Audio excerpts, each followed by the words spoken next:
Britain's governing Conservative Party is beginning its second leadership contest in 4 months after the Prime Minister Liz Truss resigned, saying she couldn't implement the policies on which she was elected. There are no formal contenders yet, but likely candidates include former Chancellor Rishi Sunak and the previous Prime Minister Boris Johnson.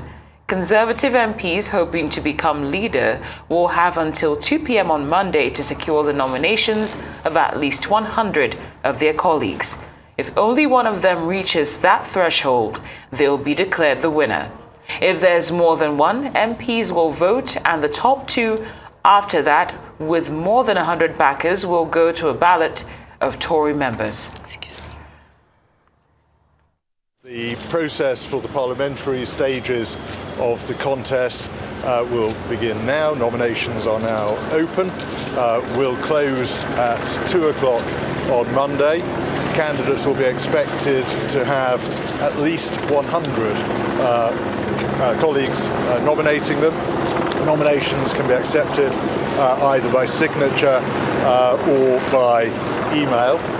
We will then go on to conduct whatever ballots are necessary during the course of Monday. And when we reach 2 final candidates, we will also conduct an indicative ballot so that it is clear what the balance of preference within the parliamentary party is. That if the party should decide to put forward 2 candidates, there will be an expedited binding online vote of Conservative Party members to choose its next leader.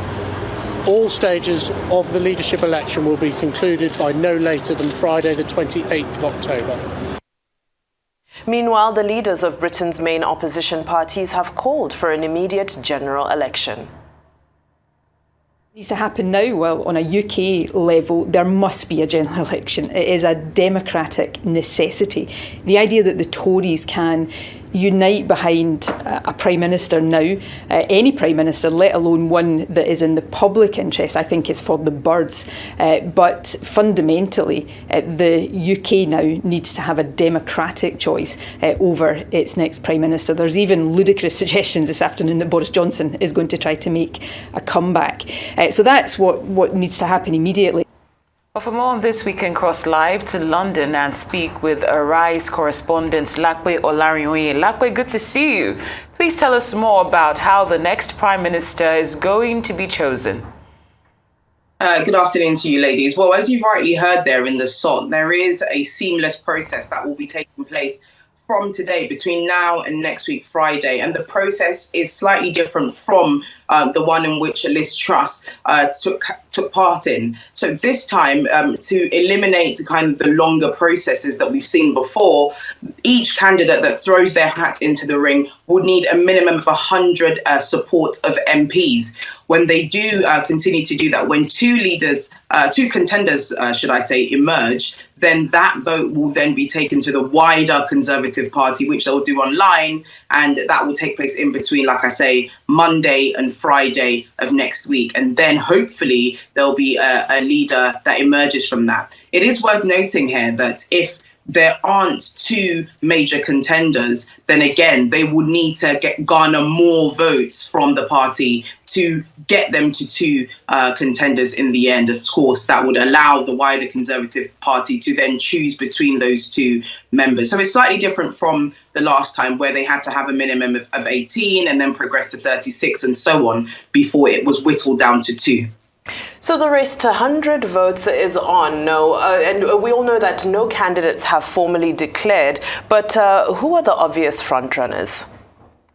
Well, I think this is what, the $1 million question. This is what a lot of people are interested in. So far, we've heard reports and rumours, if you like, that the main contenders this time are Rishi Sunak and Penny Mordaunt, who was part of the last leadership contest as well. She made it quite far before Liz Truss emerged the winner. So she is said to be a likely favourite. Of course, Rishi Sunak is said to be one of the favourites to win as well. But there's also, a third kind of power, if you like, that's involved in this race. But so far, it's currently speculation that Boris Johnson is likely to come back.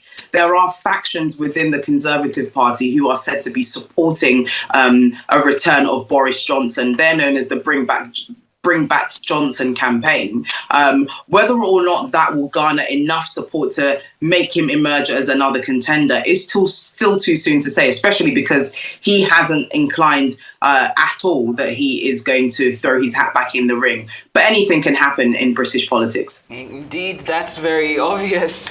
Well, while that's happening, opposition parties are still demanding a general election. What is the mood like in the country for this? I think the general mood, I've spoken to several people. I think the general mood in the country is people are slowly becoming fed up, not just because of the cost of living crisis that is really biting people's purses at the moment, but because the Conservative leadership has been a huge roller coaster for the whole country. We've had 4 prime ministers in the last 5 or 6 years. We've also had a numerous amount of chancellors in the last year. And so people are tired of the lack of stability that is affecting the country's economy and therefore people's livelihoods. So the opposition parties, particularly the Liberal Democrats led by Sir Ed Davey, as well as the Labour Party led by Sir Keir Starmer, have both called for a general election. The Conservatives have been given several opportunities to put forward a leader, and that has proved futile. And as a result, many of the opposition parties, and might I add, including the First Minister of Scotland, Nicola Sturgeon, have all called for a general election to allow the people of this country to determine who stabilises this very rocky ship. Well, all the bets are out on that one, and we'll keep a keen eye on the situation as it develops. Arise correspondent Lape Olarinoye, thank you so much for your time today.